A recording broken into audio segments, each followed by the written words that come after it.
maalin aan fogeyn ayaa magaalada Muqdisho nin wadaad ah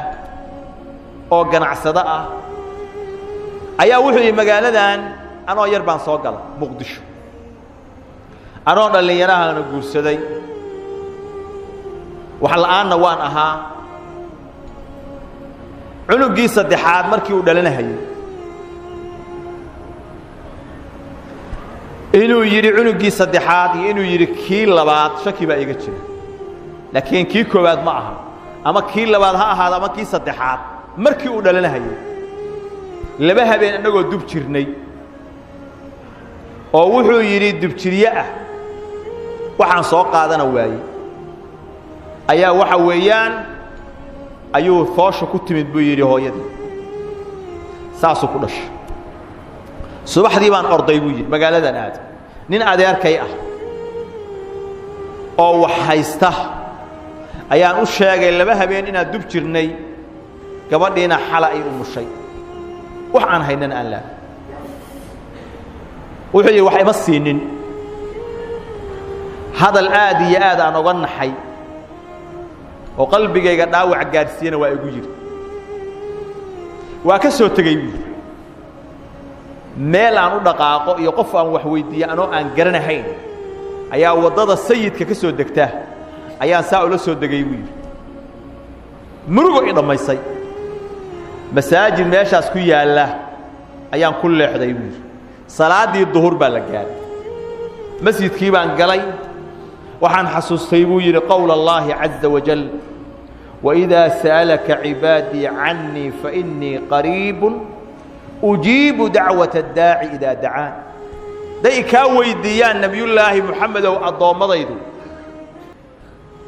haday adoomadaydu ka weydiiyaan waxa ku tiraahdaa ilaahay leedahay u sheegaysaa inaan u dhowahay in mid dhawaan midka ay bariyahayo ituugayana bariyihiisa waan ajiibin aayadaas qalbigayga soo martay quraankana waa qaanaa masaajidkii baan galo gacmaha kor u taago ilaahay baan bariyay ku celceliyay bariyaha ilaahay marka masaajidkii ka baxay duhurkiina la tukaday jardiinada masaajidka u dhow meel kamid ah ayaa saa iskaga fariistay anoo maskaxda ka shaqaysiinahay xagee u dhaqaaqdaa markaas dhulka saa u gargaraacaya buu meel ciida saa u gargaraacaya hamiya murug baa dhameeyay meeshii saas aan u gargaraacayay ayaa waxaan ka dhaxelay buu cad dahab baan keenay saas ciida aan u gargaraacayay baa dahab iga soo dhaxbaxay waan qaaday buu yiri xamar weynaan geeyay meel dahabka lagu gado dahabkii waan iibiyay adeeg cidda dhan ku filan iyo lacag kale iga soo hartay oo ganacsi yar aan ku bilaabay ayaan ka sameeyay dahabkii bariyihii ilaahay uu bariyay oo gacmaha kor u taagay iyo murugtu markay hayso qofka waa marka loogu aqbali og yahay hadii qalbigiisu uusan adoomo wax ka fiirin ilaahay ka fiirin annagana markii musiibooyinku dhacaan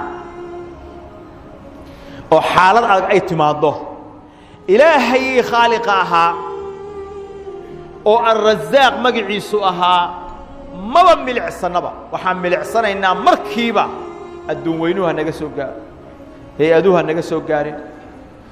kan ugu dhawaa midka intuu soo dhaqaaqa dariiqa istaagayo tuugsanayo masaajidda iyo dariiqyada istaagayo dhawaaqayo ilaahay subhanahu wa ta'ala waa ku kaafiya kun iyo kow jeer ilaahay wuxuu leeyahay alaysa allahu bikaafin abda miyuna ilaahay addoonkiisa ku filnay amalkan waa lagu diray asbaab lagu siinaya diyaarsan waa lagu diray muruga kugu timid culays baa kugu yimid maxaa la rabaa markaas fafirru ila allah ilaahay xaqiisa inuu carto oo ilaahay aad bariyihiisa aad la timaadid qalbigaagu markiiba ilaahay uu ku xirmo subhanahu wa ta'ala macaasidii iyo ghafladii iyo halmaankii kugu jiray ina ka baxdid oo ilaahay u toobad keentay subhanahu wa ta'ala